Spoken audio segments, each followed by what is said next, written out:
અ, આપ જાણો છો તેમ 26મી જાન્યુઆરી આવી રહી છે. એ અનુસંધાને મહેરબાન પોલીસ કમિશનર સાહેબની સૂચનાને આધારે અત્યારે કડક પેટ્રોલિંગ પોલીસ કરી રહી છે.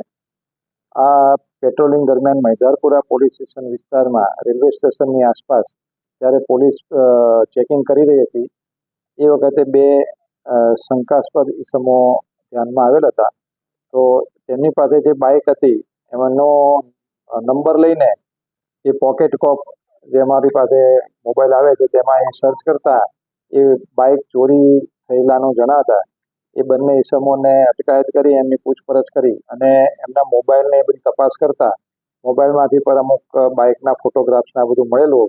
તો આના આધારે મૈદરપુરા ડિસ્ટાફની ટીમે સુંદર કામગીરી કરી આ લોકોની સઘન પૂછપરછ કરતા આ લોકોના નામ છે મનોજ પાંડુરંગ ગાયકવાડ, ધુલિયા મહારાષ્ટ્રનો રહેવાસી છે, અને રાહુલ દત્તુ મોરે એ પણ ધુલિયા મહારાષ્ટ્રનો રહેવાસી છે. બંને ઈસમો અહીંયા અવારનવાર ગુજરાતમાં આવી બાઇક ચોરી કરતા હતા અને પૂછપરછમાં જણાવેલ કે તેઓએ મહારાષ્ટ્રની અંદર આવી ગુજરાતમાંથી ચોરી કરેલી બાઇકો વેચેલી છે.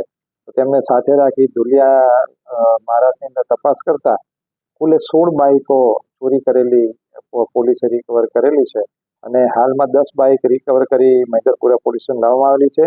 બાકીની જે 6 બાઇક છે એની રિકવર કરવાની પ્રોસિજર ચાલુ છે.